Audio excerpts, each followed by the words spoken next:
21번 다음 글에서 소개하고 있는 문화재로 옳은 것은 자, 이 자기는 회색 또는 회흑색의 테토 위에 백토를 입히고 그 위에 투명한 유역을 씌운 회청색의 사기를 말한다.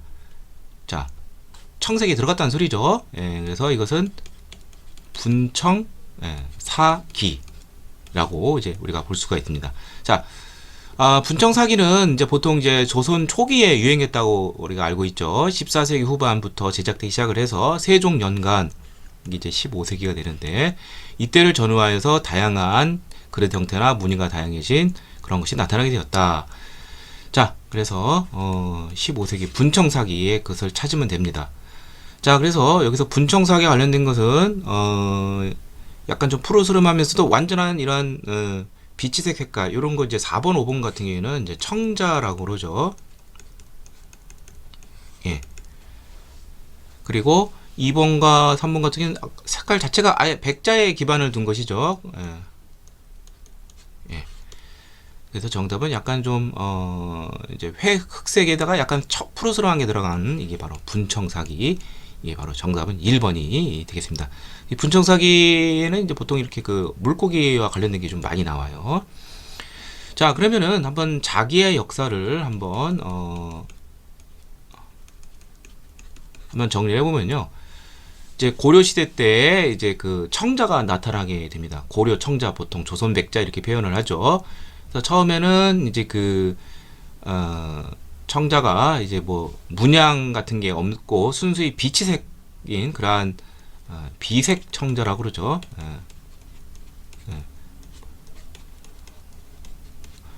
이런 게 이제 그 고려 초부터 이제 나타나기 시작을 하고요. 고려 중기가 되면은 상감 기법이 나오는 상감 청자가 이제 유행하게 됩니다.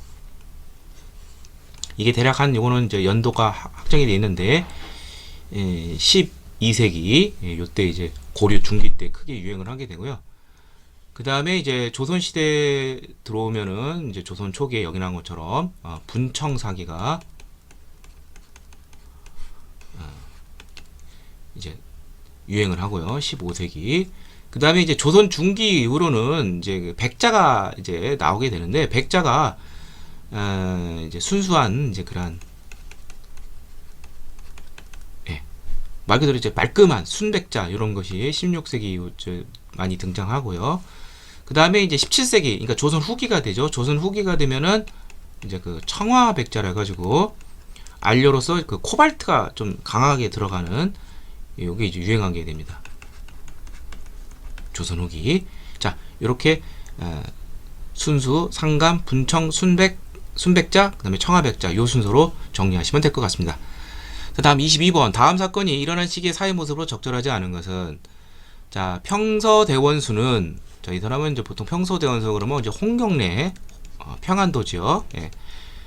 홍경래랑 관련된 것인데 여기 보면 관서가 오늘날 평안도 지역을 말합니다. 공사 천민들은 이 경문을 들어라. 조정에서 관서를 버림이 분토 먼지같이 하찮게 여겼다. 바로 서북 지역민에 대한 차별. 이게 이제 홍경래의 난이 일어난 그런 원인이 되겠습니다.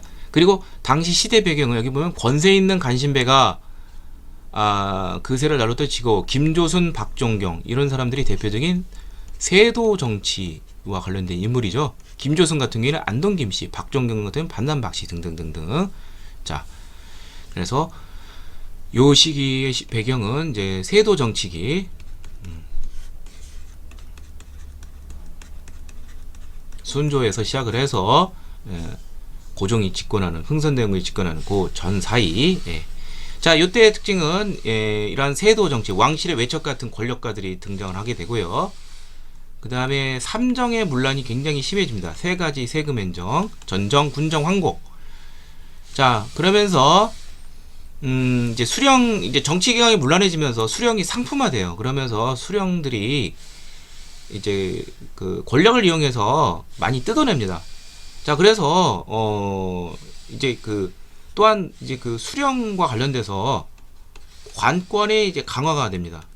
자, 그 이전만 하더라도 붕당 정치기에는 향촌의 세력을 둔 이제 사족들의 영향력이 어느 정도 있었어요. 향촌을 장악하고 있었는데 조선 후기의 시간이 흐를수록 관권, 수령에 많은 권한을 주게 됩니다. 뭐 향약도 수령이 주관한다든지 정조 때 등등등. 그래서 이 관권이 강화된다는 것은 수령과 향리 이러한 개입이 심해지고, 자 그렇다면은 이제 그 농민 수탈도 더 많아지겠죠. 그러한 배경이 바로 이러한 농민 봉기 세도 정치야 이런 걸 알 수가 있고요. 자 이렇게 그러면 너무 이제 시달리던 농민들은 결국 폭발하게 되는데, 여기 또 영향을 준 것은 사상적으로는 비기 도참설이, 왕조의 어떤 교체를 주장하는 비기 도참설이 유행을 하게 됩니다. 대표적인 것이 이시 왕조의 운이 다하고 정시 왕조가 들어선다는 정감록 등이 대표적인 예가 되겠습니다. 자 그래서 하나씩 보도록 하죠. 삼정의 문화로 농촌 경제가 파탄했다. 맞죠? 왕실의 외청인 세도가문, 여기 나온 것처럼 안동 김씨라든지 풍양조씨, 반담박씨 등등등등. 자 3번은 잠깐 넘겨두고요. 정감록, 도참 등 예언사상, 왕조의 개최를 주장하는 이런 것도 맞고요. 그 다음에 관권, 수령과 향리의 권한이 세지면서 농민 수탈이 심해졌다. 자 이것도 맞는 내용이죠. 정답은 3번인데, 매향 활동을 하는 농민의 공동체 조직, 이것을 우리는 향을 묻는다. 그래서 이 향과 관련돼서 향도라고 합니다. 향은 보통 불교 관련된 것인데, 어떤 불교적인 어떤 조직체로서 시작을 했는데, 나중에는 이제 농민의 어떤 상부상조 뭐 그런 거 관련된 농민 공동체로 발전하게 됩니다. 종교적인 것에서 사회적 공동체가 되는 것이죠. 이게 처음 나온 시기는 고려 시대에 등장을 해서 조선 시대에 이어지게 되었습니다. 그러니까 생겨났다. 그러니까 이거는 고려 시대가 되겠죠. 네, 그래서 정답은 3번이 되겠습니다. 23번, 다음 사건이 발생한 시기를 연필에서 옳게 고른 것은 우리 마을 명학소를 충순현. 자, 소는 이제 고려에서 향부곡소는 국가로부터 찍혀가지고 많은 곡물 부담이라든지 차별을 받는 그런 특수행정구역이죠. 예. 여기 소라고 되어 있어요.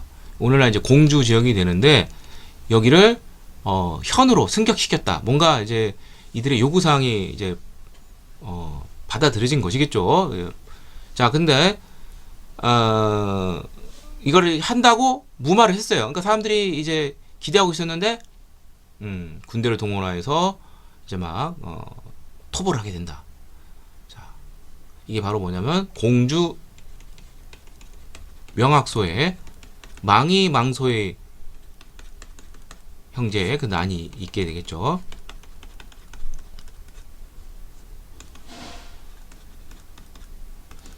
이게 무신정권 초기 명종 때인 명종 7년에 있었던 망이 망소의 형제 공주 명학소의 난입니다. 따라서 정답은 요게 해당이 되겠죠. 3번이 되는데, 자 이렇게 이해하시면 좋아요. 무신이 집권한 이후에 무신들이 뭐 권력을 잡은 다음에 자기 사리사욕을 채굴하는데 몰두하게 됩니다. 따라서 농민이라든지 천민들의 불만이 폭발하게 돼요. 더 좋은 세상이 올 줄 알았는데 더 수탈이 심해지는 거예요. 그래서 그것이 이제 무신 정권 초기에 뭐 무신 집권 세력의 교체도 뭐 빨리빨리 자주 일어나는 것처럼 혼란해지니까 이런 것도 자주 일어나게 됩니다. 뭐 이 외에도 뭐 무슨 뭐 운문 초전의 뭐 삼남 지방의 난이라든지 등등등등. 그런데 이제 무신 집권기가 1170년에서 계약한 개경한도 요 사이 기간이라고 본다면, 최충원이 집권한 다음에는 좀 많이 줄었어요. 뭐 아예 없는 건 아니지만, 예. 그래서 공주 명학소의 난은 이제 최충원 집권 이전 무신권 초기에 그런 난이고, 최충원 집권 이후에 이제 꼭 자주 나오는 것이 1198년에 있었던 최충원의 노비됐던 만적의 난이 유명하죠. 이게 시험 문제 많이 나오고, 예. 아무튼 무신 집권 초기에 대표적인 그런 농민 반란 중에는 이런 그 공주 명학소의 난과 그 다음에 이제 그 신라 부흥원도 관련된 운문 초전에 김삼위 효심의 난, 명종 24년에 있었던 1193년 요 난, 그것을 대략 알아두시면 좋을 것 같습니다. 자, 다음 24번. 다음 글을 통해 알 수 있는 시기의 경제 상황으로 옳지 않은 것은 배가 예성항에 도달하고, 예성항 나오면은 벌써 고려의 무역항이죠. 고려 시대의 경제 상을 물어보는 문제가 됩니다. 고려 시대 경제상 묻는 문제는 예성항구, 그러니까 고려의 무역항구, 그 다음에 어, 이게 바로 이제 그 고려의 그 무역항이 이제 병란도와 관련된 것이고요. 그 다음에 이제 화폐 사용이 이제 많이 물어보죠. 요거. 그 다음에 이제 경시서, 예, 시전, 그 시장 감독 기구죠. 요 세 가지가 남은 고려 시대 경제상이다. 이렇게 이해하시면 될 것 같아요. 자, 옳지 않은 것인데, 자, 일단 정답은 이제 4번이 됩니다. 목화 재배 지역이 전국적으로 확산이 되었다. 목화가 일단 우리 이 땅에 처음 들은 것이 고려 말 거의 멸망하기 직전인 공민왕 때인 이제 1363년 이제 원으로부터 문익점이 이것을 가져왔어요. 뭐 붓뚜껑에 실을 해서.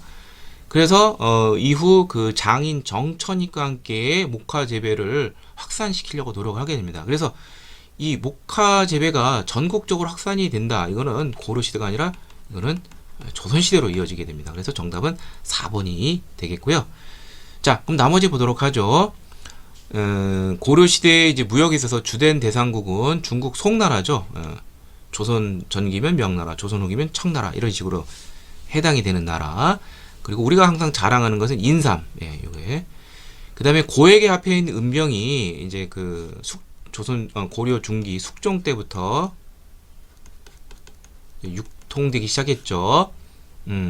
주전도감을 설치하고 숙종 때 숙종 이제 7년에 이제 은병, 활구라고 불리는 그 외에도 뭐 동전도 많이 나오고 뭐 철전도 있기도 하고 뭐 등등등등. 예. 그 다음에 이 상행위를 하는 그런 상점이 주로 관영, 국가가 운영하는 게 많아요. 예. 그래서 대표적인 게 이제 뭐 고가의 물건들, 술이라든지 차가 굉장히 옛날에 고가였죠. 그리고 또한 고려 시대는 사원 경제, 불교의 위상이 높기 때문에 근데 이 사원이 돈이 좀 넉넉해요. 그래서 여기서 이제 자본도 많고 그러다 보니까 솜씨가 좋은 기술적 장인도 많고 그래서 배, 모시 등 이러한 제품을 생산하는 수공업도 발전했다. 그래서 고려 시대의 경제를 좀 더 넓혀본다면 뭐 관영 상점이라든지 정부 주도 이런 게 많고 이제 민간 쪽에서는 이제 어떤 기술자라기보다는 이제 그 사원 쪽에서 사원 경제가 상당히 좀 많이 발달했다는 거, 예. 이렇게 정리하시면 될 것 같아요. 자, 정답은 이제 4번 목화가 전국적으로 재배가 확산이 되려면 조선시대 이후에 된다. 다음 25번 밑줄근 왕이 제이한식의 사실을 오른 것은 자, 경종이 제2 4년 만에 갑자기 죽고 세제 다음 임금을 계승할 이제 세자가 아니라 이제 동생이 되는 것이죠. 세제인 연인군. 이 사람이 이제 경종 다음에 영조가 되겠죠. 예, 즉위했다. 자, 이에 소론 세력은 자, 영조를 밀어준 사람이 이제 노론이 돼요. 근데 이에 소론 세력은 이제 경종을 지지했던 세력이죠. 갑술왕국 이후 1694년 정권에서 소위된 남인들과 결탁하여 왕과 직권 노릇을 제거하고자 전국적 조직망을 갖춘 반란을 일으켰다. 이 반란 이름이 지도자 이름을 따서 이인자의 난 또는 정의량의 난이라고 한다. 그래서 영조 4년에 이인자의 난이 일어났습니다. 자, 영조는 이에 대해서 이거 아직 붕당 정치 이거 싹을 좀 몰아내야 되겠다 이런 생각을 하게 돼요. 그래서 본격적으로 탕평책을 이제 정치적 균형을 해서 골고루 등용하는 것이죠. 이것을 확실히 할 필요를 느끼게 돼요. 그래서 탕평들을 성균관 앞에 건립을 하고 여러 가지 탕평책을 펼치는데 타협적인 인물, 국왕의 이러한 논리에 동조하는 세력을 중심으로 하는 그러한 탕평책, 타협적인 이것을 우리는 보통 이제 완론 탕평이라고 하죠. 자, 이렇게 해서 탕평책을 통해서 이제 왕권이 강화된 것을 우리가 보여줄 수가 있죠. 이에 입각을 해서 여러 가지 개혁 정책이라든지 민생 안정 정책을 펼치게 됩니다. 자, 개혁 정책 관련해서는 일단 법치 체제가 굉장히 중요하죠. 그래서 경국대전을 이제 개편을 해서 속대전이라는 것을 편찬하게 됩니다. 영조 22년에. 예.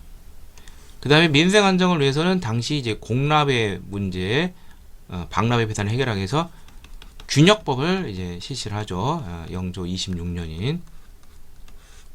예. 요거를 좀 잘 알아두시길 바랍니다. 군역의 개혁. 보통 요게 좀 많이 나오고 뭐 자잘하게 또 여러 가지 업적도 있지만 그래서 금방 이 속대전 균역법 이런 건 이제 나오니까 정답은 4번이 되겠네요. 속대전을 편찬하여 법전 체계를 정비하였다. 만약에 대전 통편이다 그러면 정조고 대전 회통이다 그러면 고종 흥선대원군 집권식이다. 이렇게 이해하시면 되겠고요. 자, 나머지 보도록 하죠. 천주교도를 탄압하는 신유박해가 1801년 순조 1년에 있었죠. 예.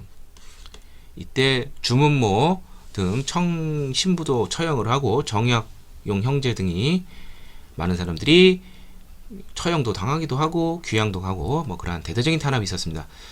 자, 공납의 개혁인 대동법을 경기도에 처음 시범적으로 시행한 사람은 바로 광해군 원년에 있었던 일이죠. 1608년. 자, 규장각을 강화하여 원래 그 도소 그 기능과 관련된 이 규장각을 강화해서 정치기구로 육성한 사람은 뭐 정조가 되겠죠. 예. 그래서 정조 원년인 1776년에 규장각 어떤 학술기구에서 정치기구로 어떤 변모를 좀 시도했고요. 그 다음에 금의영을 궁궐을 방해하는 금의영을 설치하여 조선 후기 중앙군 중 5군영 체제가 최종적으로 완성이 된 것은 숙종 때가 됩니다. 숙종 8년인 1682년에 금의영이 설치되면서 5군영이 완성이 되었습니다. 정답은 4번이 되겠고요. 26번. 가나로 의해 발생한 사화에 대한 설명으로 옳지 않은 것은 보통 4대 사하면 무호갑자 기묘 을사가 있죠. 자, 여기 보면은 그날 밤 꿈에 칠장고의 신이 나타났다. 나는 초나라 희왕 손심인데 자, 서초패왕 이게 보통 항우라고 그러죠. 그리고 이 손심이라는 사람이 바로 의제가 됩니다. 형식상으로는 항우는 의제를 받드는 신하인데 살해를 당했어요. 그래서 이게 바로 그 유명한 드디어 이 글을 지어 조문하였다. 이게 바로 영남사림의 대표적인 성종 때 영남사림 대표적인 있던 김종직이 사림의 대표적인 인물이죠. 지은 조의제문입니다. 이 김종직의 조의제문을 그 제자인 김일손이 실록을 실을 때 이것을 놓고서 이제 김일손과 갈등 관계에 있던 훈구 세력 이극돈이 유자강에게 이 사실을 말해주고 이것이 연산군에 들어가면서 대대적인 사림들에 대한 탄압이 있었습니다. 그게 바로 무오사화이죠. 예. 1498년 연산군 4년에 있었던 일인데 바로 사초 문제, 사초에 실은 거 이게 문제가 된 것이죠. 자, 그래서 일단 사초에 기록된 내용이 빌미가 되었다. 이거 맞는 내용이고요. 동인과 서인으로 나누는 계기 이게 이제 붕당이 이제 분당하게 되는 것인데 이 사화는 연산군 때부터 시작해서 명종 때 명종 원년에 을사사화까지 이제 길게 있었긴 했지만 선조대가 되면은 이제 훈구 세력은 도태가 되고 사림 세력들이 완전히 중앙 정계를 장악하게 됩니다. 그러다가 이제 사림 내에서도 이제 동서분당이 있게 되는데 이게 바로 신진사림 동인과 기성사림 서인으로 이제 나누게 되는 것이 바로 이조 전랑 문제를 놓고서 이 이조 전랑이 후임자 자청권이 있는데 여기에 대해서 이제 그 김효원과 심의겸의 동생 심충겸이 이제 충돌하게 되는 것이죠. 그래서 각각 김효원 쪽을 이제 지지하는 신진사람이 동인, 그 다음에 기성사림 이제 그 왕실과 관련된 것이죠. 심의겸 왕비와 관련된 것인데 이쪽 두 세력으로 이제 나눠지는 게 바로 그 시점이 선조 8년인 1575년에 있었습니다. 해당이 안 되고요. 자, 그 다음에 나는 남곤이라는 사람이 나오는데, 자, 이 사람은 이제 훈구 공신이죠. 중종 반정에 공을 세웠던. 근데 이건 주초위왕. 이 주자하고 조자를 합치면 조씨가 됩니다. 성 중에. 자, 이 조광조를 암시하는 말인데, 갈가맞게 해가지고, 왕이 당연히 기분이 안 좋겠죠. 조씨가 왜 왕이 되느냐. 문사들을 제거. 이게 바로 사림들이 되겠는데, 바로 기묘사화와 관련이 되어 있습니다. 예. 중종 13년에 있었던 이제 기묘사인데 이게 이제 사림의 대표적인 인물인데 이들이 이제 훈구와 갈등을 일으킨 대표적인 것이 바로 위훈삭제라는 것이 있습니다. 즉 중종 반정에 공을 세운 사람들이 훈구 공신들인데 여기서 공이 좀 과장돼서 좀 문제가 되는 사람들이 있어요. 이것을 이제 삭제하려고 하니까 훈구 세력들이 반발하게 되는 것이죠. 경제적 그 이득하고 관련돼 있으니까.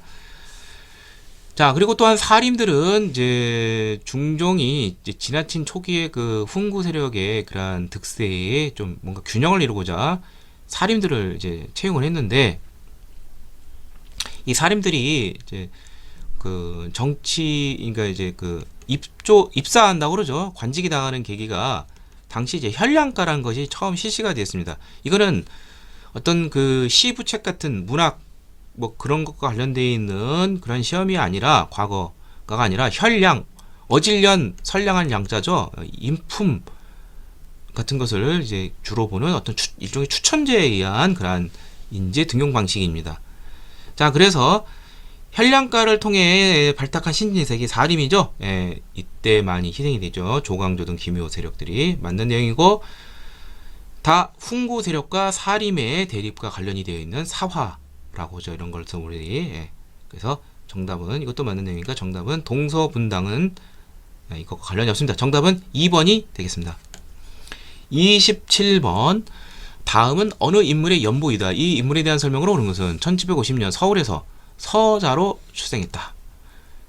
그 다음에 이덕무, 이 사람도 이제 서울 출신인데 그 다음에 중국 연경을 방문했다. 연경, 당시 청의 수도가 되죠. 이런 것을 이제 연행사라고 그러죠. 이제 그 사신들이, 연행사들이 당시 중국이 최전성기예요. 18세기 후반이면 뭐 걸륭제 체제인데 최대 영토이고 부강한 그런 시점입니다. 아, 그래서 예전에는 뭐 북벌 이런 걸 주장을 했는데 아니 이때가 되면은 청의 이런 이제 문화적으로도 이제 우위에 서게 됐다. 한족보다. 그래서 이걸 배워야 된다라는 북학론자들이 나타나게 됩니다. 연행사 출신에서. 그 다음에 정조가 이제 규장각 아까 나왔었죠. 여기에 검서관 노른자 위에 이 사람이 임명이 돼 있는데 서울 출신 4명이 여기에 있어요. 그게 바로 여기 나온 이덕무도 있고 그 다음에 여기 5번에 보면 발해사를 연구해서 고대 사용구시를 만주 지방까지 확대한 사람이 바로 유득공이라는 사람이 있습니다. 그리고 이 사람 강고 그 다음에 서희수 합쳐서 4명의 규장각 검사관이 서울 출신인데 이 사람은 바로 박제가가 됩니다. 북학파 중상론적 신학자인데 여기 사람의 대표적인 책 북학의가 되겠죠. 북학이란 말이 나왔어요. 청약문과 관련되어 있는. 자, 그래서 이 북학에는 어떤 내용이 나오냐면 중상적인 요소가 있습니다. 즉 뭐냐면은 농업경제와 관련돼서는 검소 전략을 강조하는데 이 우물을 통해서 소비를 강조합니다. 그래서 우물 비유를 통해서 잘 쓰면은 오히려 생산을 자극하기 때문에 좋은 경제적 효과를 가질 수 있다는 것이죠. 그래서 우물물 비유를 통해서 전략보다 소비가 또 중요할 수 있다. 이것을 강조하게 되었습니다. 자, 그래서 정답은 3번이 되겠습니다. 자, 나머지 보도록 하죠. 저서로 의산문답이 있어서 지구가 스스로 돈다는 지전설을 김성문과 함께 주장했던 사람은 역시 북학파 실학자 홍대용이 되겠습니다. 그 다음에 마을 단위로 토지를 분배할 이때 그 마을 단위는 여라는 단위가 있는데 여기서 공동 경작을 해서 다시 공동 분배를 하자는 것은 이제 여전론이라는 것인데 바로 다산 정약용의 그런 주장이 되겠습니다. 그 다음에 허생전, 호질, 양반정 등의 이런 한문 소설이죠. 양발 문무제의 모순을 비판하는 사람은 역시 북학파 중상적 실학론자인 박지원이 되겠습니다. 예, 그리고 5번은 발해사 연구, 발해고라는 책, 유득공, 서울 출신. 정답은 3번이 되겠습니다.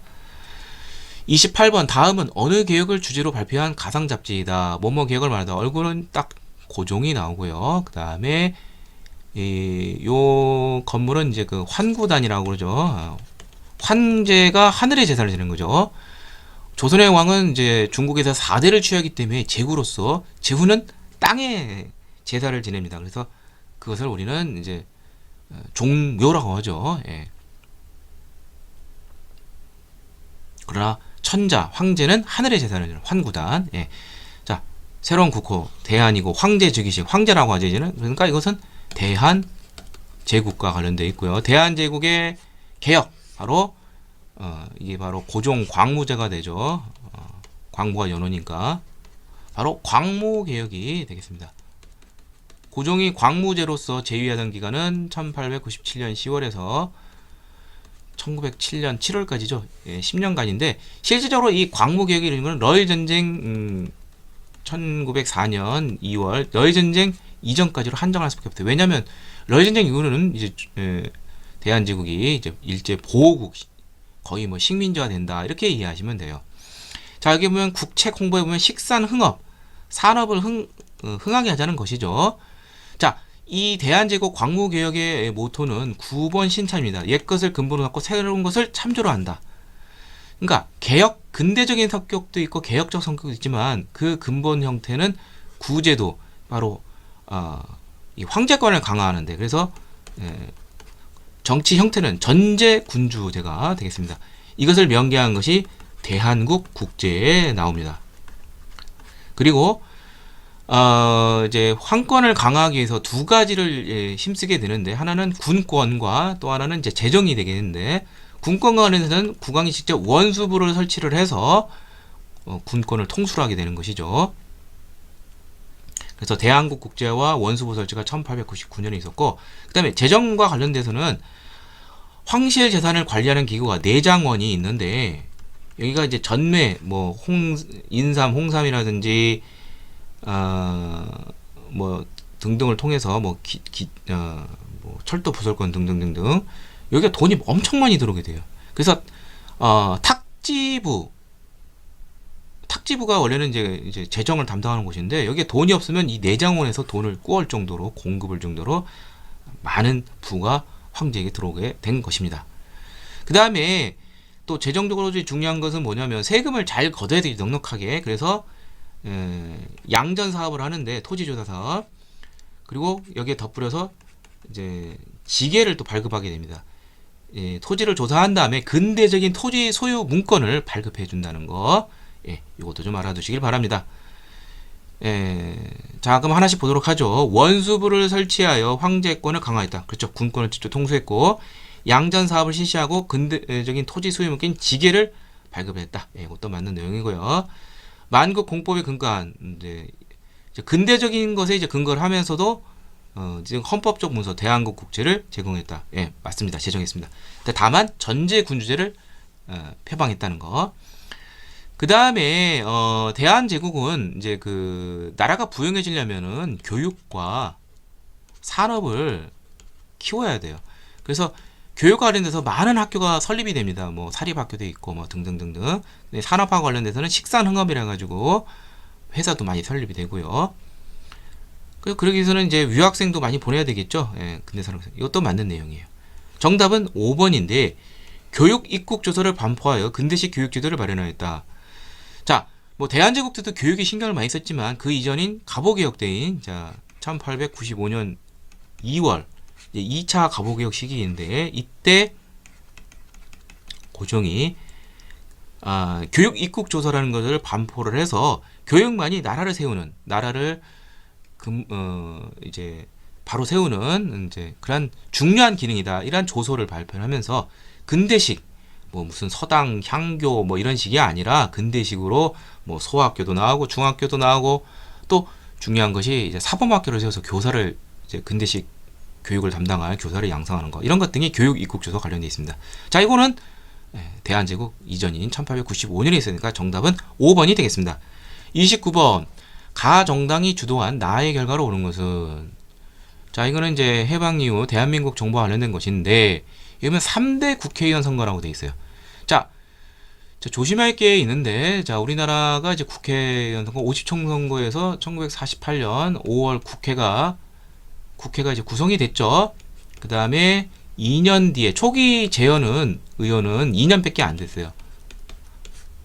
이게 이제 1대가 되겠고, 이제 그 다음부터 4년이에요. 1954년 요게 2대, 그 다음에 1958년이 되겠죠. 이게 3대가 됩니다.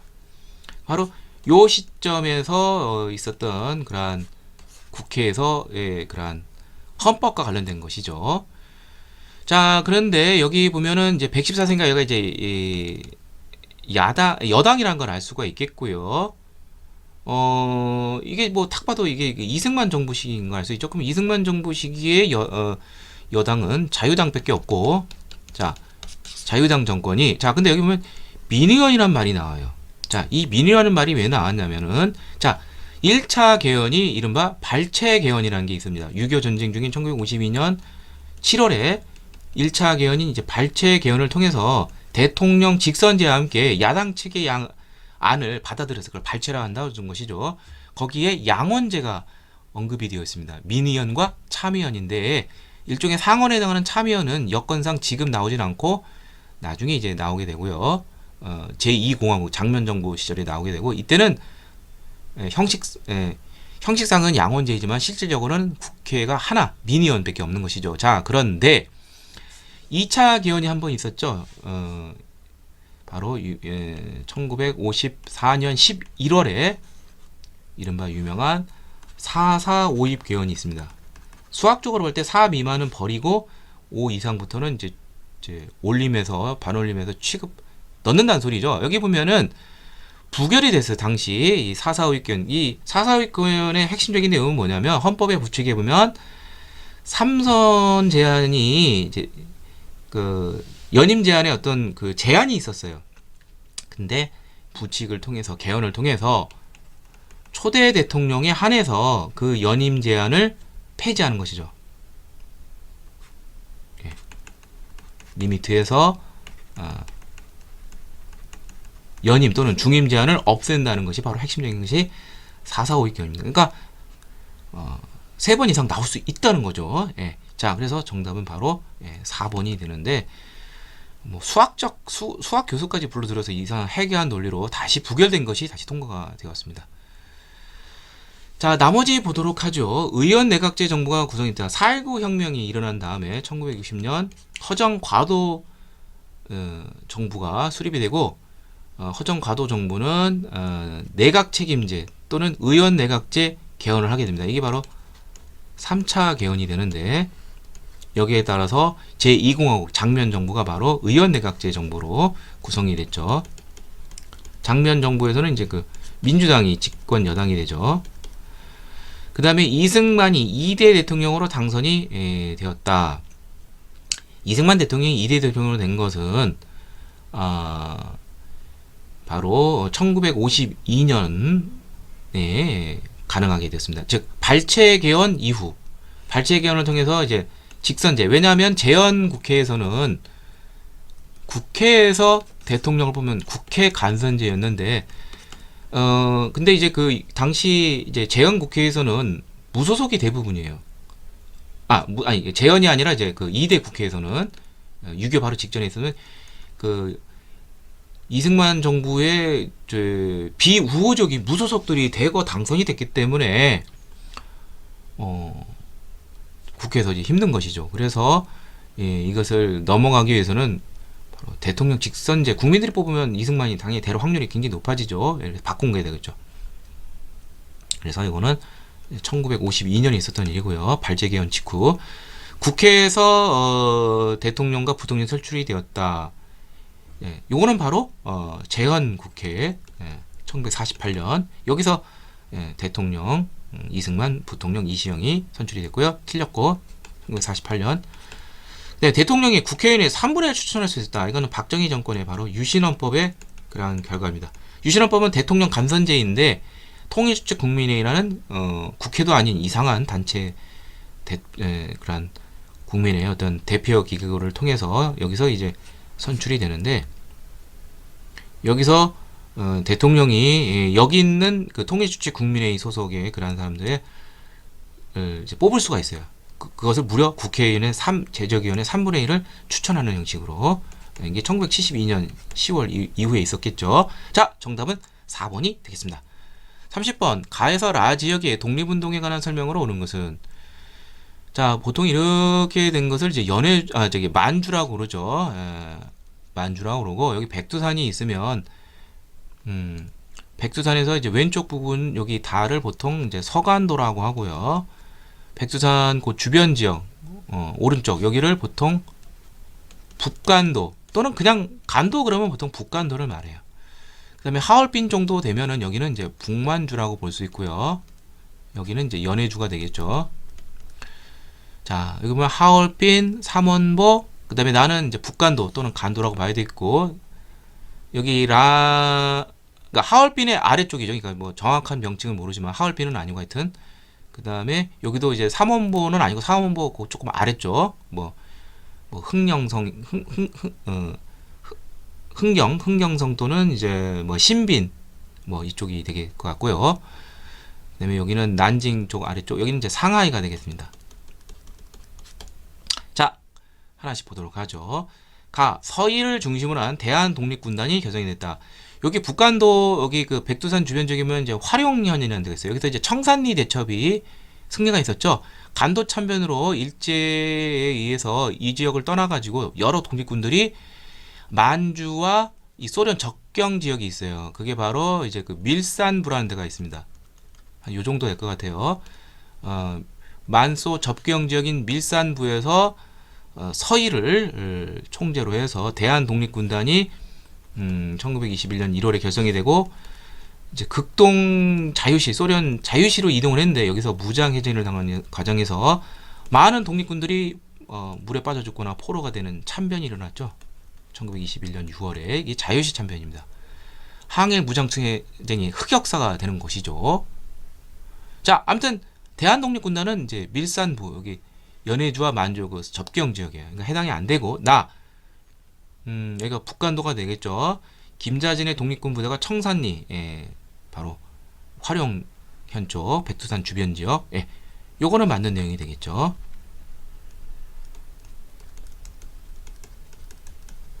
그 다음에 그리고 뭐 봉오동도 다 그쪽이에요.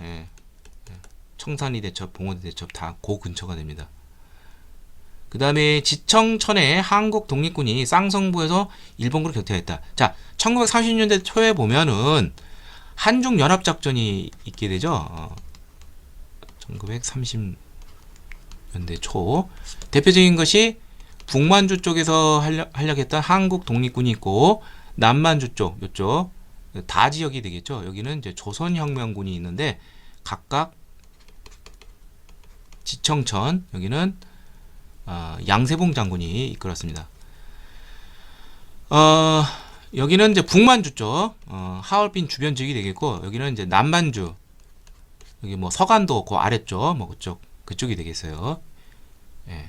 그래서 이렇게 일단 이제 구별을 해두고 한중 연합 작전인데 여기는 중국 호로군 여기는 중국 의용군과 합동 작전을 해서 한국 독립군은 뭐 쌍성보, 사도하자, 대전자령, 동경성 전투 요 네 가지 알아두고 조선혁명군은 영릉가, 흥경성 여기서 활약을 했습니다. 바로 영릉가, 흥경성 이쪽이 아마 다 쪽이 돼요. 그러니까 이거는 해당이 되지 않고 이거는 양세봉 장군이 그런 조선혁명군에 대한 내용이니까 이건 틀린 내용이고요. 그 다음에 윤봉길이 상하이 홍콩호 여기라 상하이 맞죠?